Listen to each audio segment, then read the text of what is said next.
Hey Nature Fam! Welcome back to another campground tour and review. Today we are giving you a tour and review of Manor RV Park in Estes Park, Colorado, and this is the park we decided to camp at during our stay in Colorado visiting Rocky Mountain National Park. Manor RV Park is part of Trout Haven Resorts, which includes a variety of different lodging options in the area. We really enjoy doing campground tours for you because we think that they are very helpful when planning. We really prefer to view campgrounds online if we can before we stay to make sure that they are the type of place we're looking for.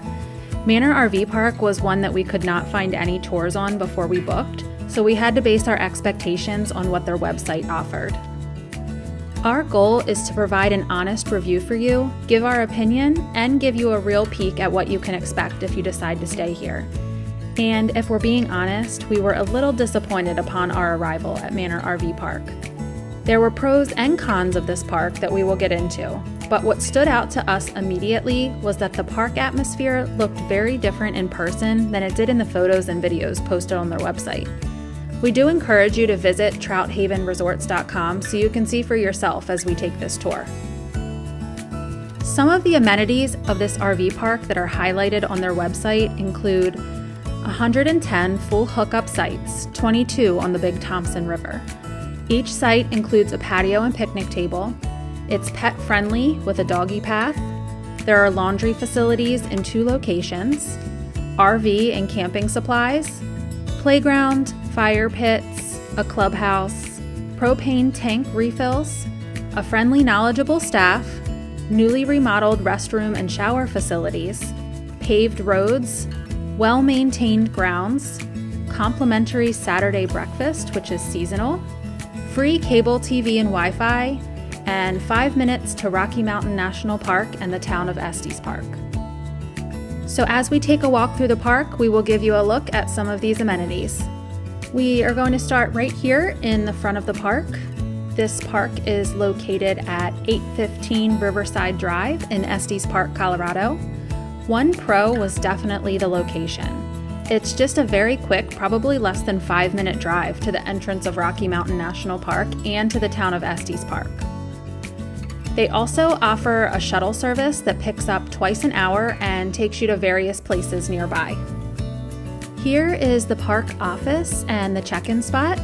It's a pretty small office and we did not actually walk inside. When we arrived, they met us out at our truck for our check-in. We're not sure if this was normal procedure or if it was just due to COVID, but either way, the staff was very friendly. They do sell firewood and ice here, but it's not your typical camp store that you would find at a KOA or a more commercial campground. They do advertise that they sell RV and camping supplies on their website, but we can't verify what items they actually sell since we didn't physically walk into the office. The next building here is the clubhouse, another one of their amenities. As you can see, there are lounge areas, a kitchen, bathroom, and TV. They also had some board games in there as well. It could definitely use some upgrades in our opinion, but we did see members of the camping community making use of it throughout the 3 days that we stayed here. This building here is called the Manor House, according to the map. We're actually not quite sure what this is used for. It looks like it has 4 separate rooms and some parking spaces out front, maybe housing for employees or a special cabin-style lodging. Okay, we'll start taking a walk down the road through the RV park. And this road is one way in, one way out. As you'll see, it just kind of goes down here and is one big circle. The campsites are located along the perimeter of the circle as well as inside the loop. We did notice a good amount of permanent or long-term campsites here, so it was pretty apparent that they have a good tight-knit camping community here.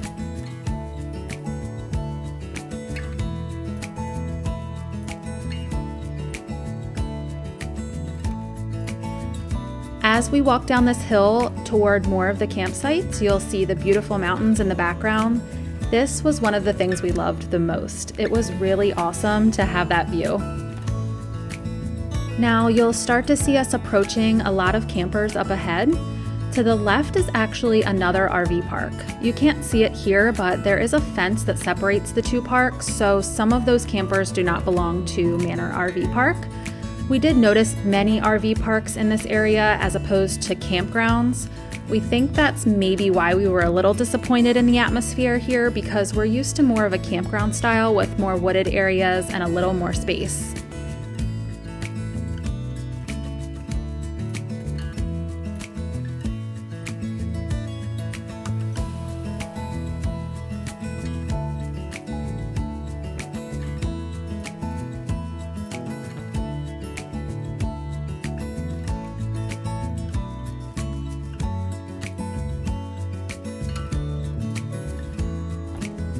Coming up next here on the left is the playground that they offer as one of their amenities.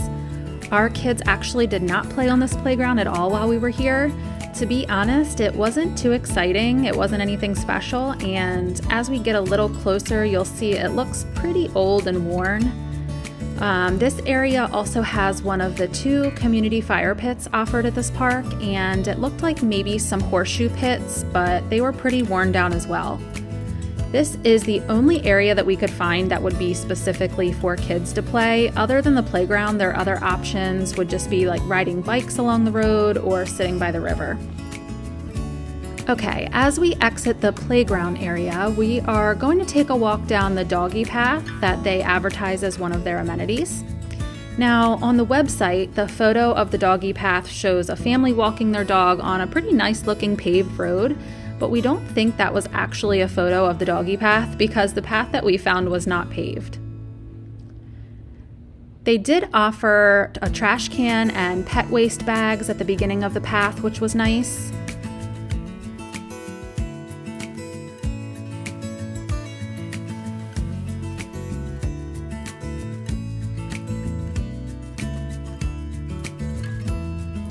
We did find a lot of holes from maybe an animal in the ground along the path, and also piles of poop that were not picked up along the trail. Maybe the poop was from a wild animal and not a dog, who knows.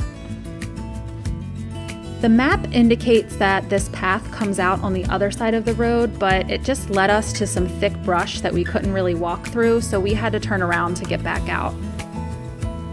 Okay, so now we're back out on the main road and we will continue to walk around the loop. This park offers a few different types of campsites. So there are 30 amp pull-throughs, 30 amp pull-ins, 30-50 amps, and 30-50 amp pull-throughs. So according to their website, all of their sites are full hookup, including water and sewer. And we stayed in one of their 22 riverfront sites along the Big Thompson River.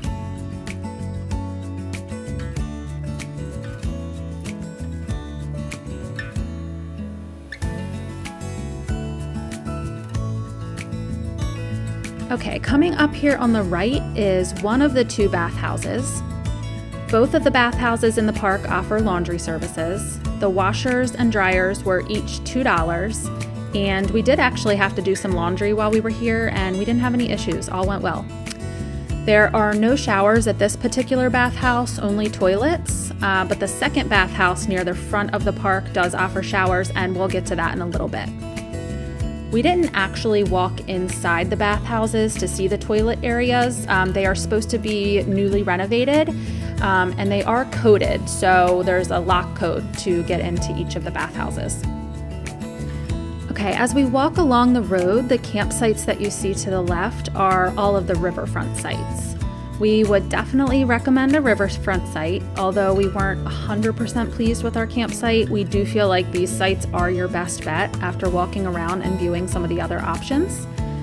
One issue we had was the lack of space and privacy in this park.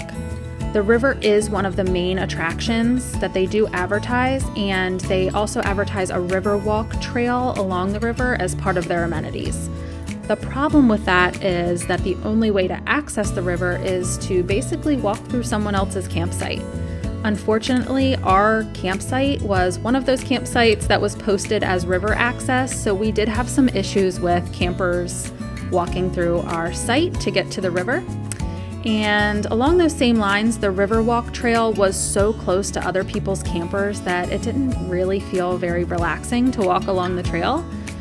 We felt like we were kind of imposing on other people's space as we walked it.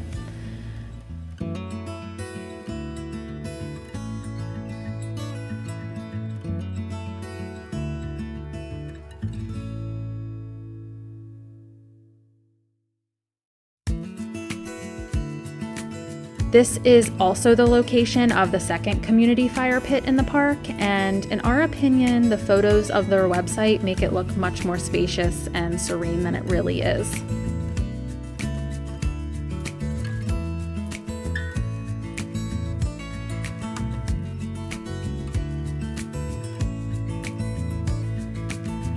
So this is our campsite. We stayed in site number 53.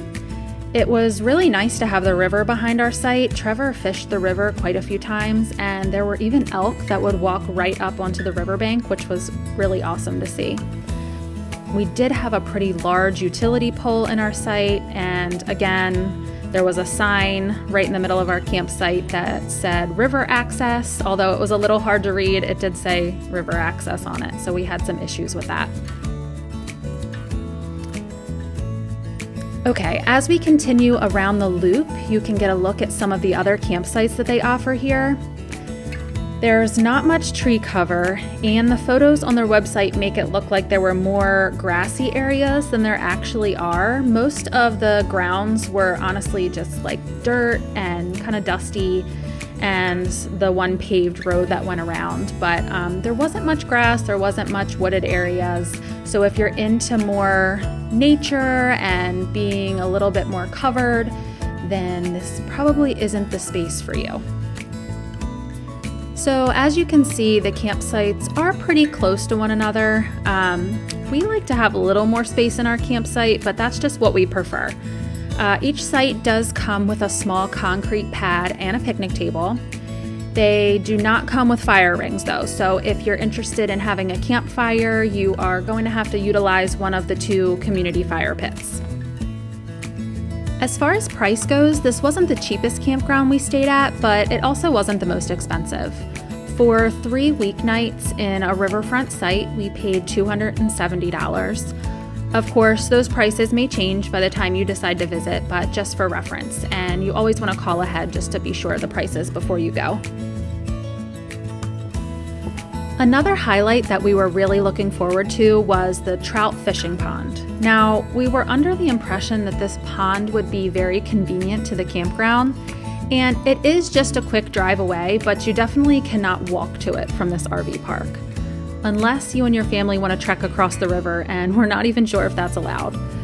We decided to check it out the first night we got here, and honestly, we weren't impressed. It was a little overcrowded to our liking, and it actually was closing about 15 minutes after we got there. Plus, we didn't even catch any fish, which is always a bummer. We didn't get the best experience, so we would suggest that you check it out if you feel called to. You may have a different experience than we did.